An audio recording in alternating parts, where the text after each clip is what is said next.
For the Copper Country History class at Michigan Tech, this is Group 8 with Spencer, Vincent, Maddie, and Jake. We will be diving into history through the lens of Joseph Brousseau, a first-generation son of a French Canadian, born on October 22, 1893 in Calumet, Michigan. We will focus on his origins and migration path, as well as his employment and labor, followed by his family and domestic life, and finishing up with his circumstances and community. Though Joseph was born in Calumet, immigration still shaped his early years. His parents moved from Three Rivers, Quebec to the Keweenaw in 1876, 17 years before his birth. Shown here is his father's Calumet and Hecla employment card.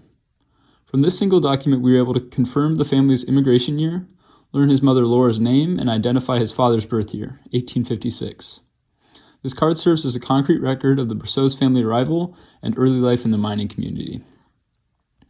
Economic decline and limited opportunities in rural Quebec likely contributed to their decision to leave. Poverty, inconsistent crop harvests, and the fading fur trade created a real pressure on families during the late 19th century. Calumet, meanwhile, was booming, a place shaped by rapid industrialization and constant need for labor. The mining companies operated almost like self-contained towns, building schools, bathhouses, medical clinics, and community spaces. For immigrants like the Brousseaus, it offered stability, wages, and the promise of a better life. These conditions formed the foundation of the world Joseph would grow up in. In 1917, the Brosseau family migrated once again, leaving the Copper Country for Detroit.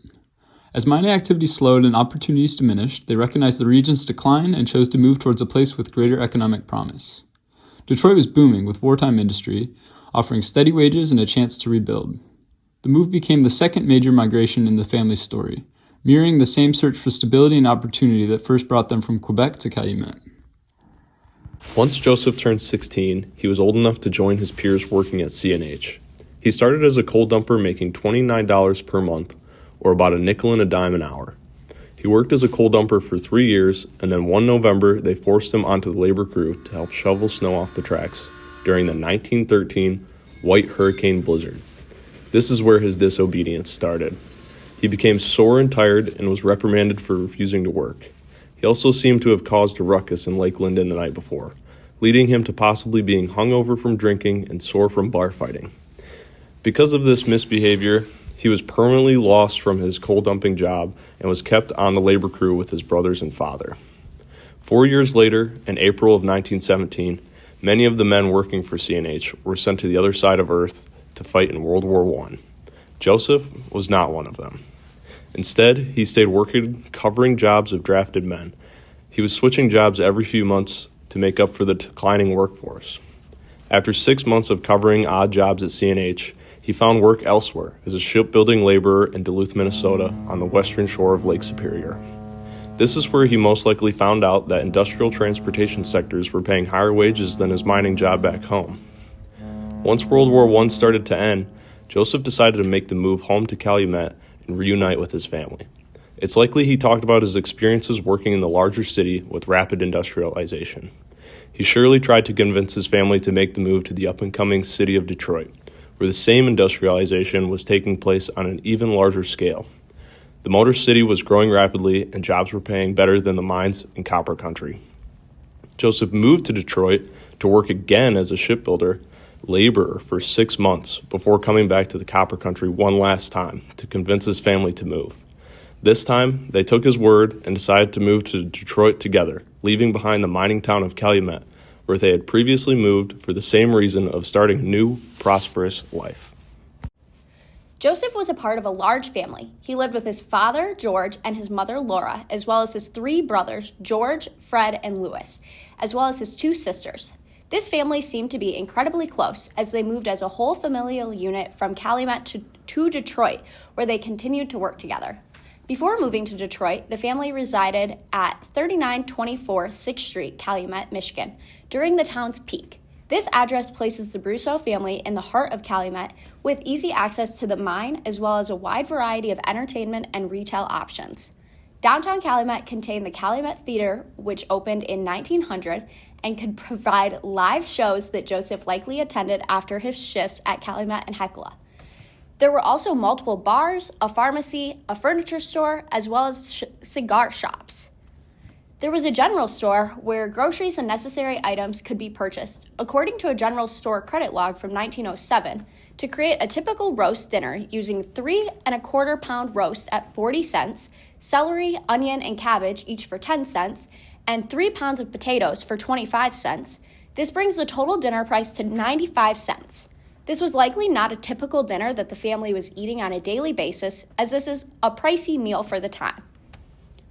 It's incredibly likely that Joseph and his family attended St. Anne's Catholic Church, which was completed in 1901, constructed for Calumet's French-Canadian population. The construction of this church was not directly funded by Calumet and Hecla Mining Company, but the land that the church was built upon was leased by Calumet and Hecla. This shows the paternalism that the mining company worked to provide for their employees. A church can provide a sense of community, which is something that could easily be missed in the great north of the Copper Country due to the harsh weather and lack of typical comforts of the South. When not working, spending time at the bar, or at a church, it's likely that Joseph may have attended hockey games at the Calumet Coliseum, which opened on January 1st, 1914. With the inclement weather that persists throughout the long winter, Joseph would have needed to find ways to occupy his time. So he could have played recreational hockey as well. In order to get the most out of all of these locations throughout the Copper Country, it is likely that Joseph would have walked. But in instances where he desired to travel further to nearby towns such as Houghton or Lake Glendon, where it was documented that he had conducted unknown actions, he could have taken a reliable form of public transportation known as the streetcar in order to get to anywhere that he desired in the area. Throughout the course of Joseph's life, many world events transpired, often being completely out of his control. Some of these events would have been life-altering, such as the World Wars or the Spanish flu. Some of them would have happened when he was becoming a man, like the Copper Country Strike and the Italian Hall disaster, which both only happened when he was in his late teens. Large disasters and world events were not the only thing to occur in Joseph's time, though. During his time in the Keweenaw, it experienced the highest amount of mining-related deaths, with one of the biggest contributors to that statistic being the Calumet and Hecla mine. Accidents were such a large part of the daily life in the Keweenaw that when mines started to get rid of pay for injured or unable to work miners, communities set things up called mutual aid societies, such as St. Patrick's Benevolent Society or St. Joseph's Benevolent Society. These societies helped support miners when the mines refused to pay or didn't do enough to help the miners maintain their livelihoods. In his life, he had varying access to health care.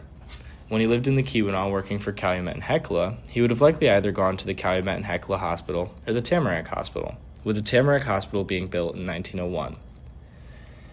He and many of his family members possessed goiters, or an enlarged thyroid gland, which can be the cause of many health complications, including difficulty breathing, swallowing, and many hormonal issues. Growing up, Joseph would have gone to the Calumet High School, which at the time was a bustling school with a large attendance and an even bigger tie to the Calumet and Hecla mine. Initially, a majority of the funding for the Calumet High School came from Calumet and Hecla, leaving a large amount of the curriculum to be swayed by the whims of the mining company. Nevertheless, some at the time had viewed it to be one of the best high schools in the nation. Joseph moved quite a bit in his lifetime, starting from being born and working at Calumet and Hecla in Calumet. He then moved to Duluth, where he worked in a shipyard around the time of World War I, before moving back to Calumet and finally moving to Detroit with a majority of his family. All of this moving would have made it hard for anybody to make friends, especially before the age of instant communication. One way that Joseph would have found community in this time period would have ultimately been through the church, which, during his time at Calumet, would have likely been at St. Anne's Catholic Church, a church with a large French-Canadian population that was very close in proximity to where Joseph lived. Though Joseph was not an underground miner, his work and his presence in the Copper Country played a meaningful role in the region's development and in the profits that fueled Calumet's rise. As a second-generation immigrant, Joseph did not share the exact experiences as many foreign-born mine workers, yet his parents' migration journey undeniably shaped his life and opportunities. His employment history, ranging across multiple unskilled and semi-skilled positions, made him a jack of all trades, familiar with many corners of the mining operation. Living in the heart of Calumet, in a family home rather than a boarding house, Joseph experienced a different side of mining town life. He grew up surrounded by a tight-knit family, community institutions, and the bustle of a city at its peak. Even so, his story is woven into the larger framework of the thousands of workers who kept the Copper Country running. In the end, Joseph Brousseau stands as a reminder that the history of the Keweenaw was built not only by the men underground, but also by the countless everyday laborers, coal dumpers, yard workers, snow shovelers, and people searching for better opportunity, whose lives shaped the identity and legacy of this place we now call home.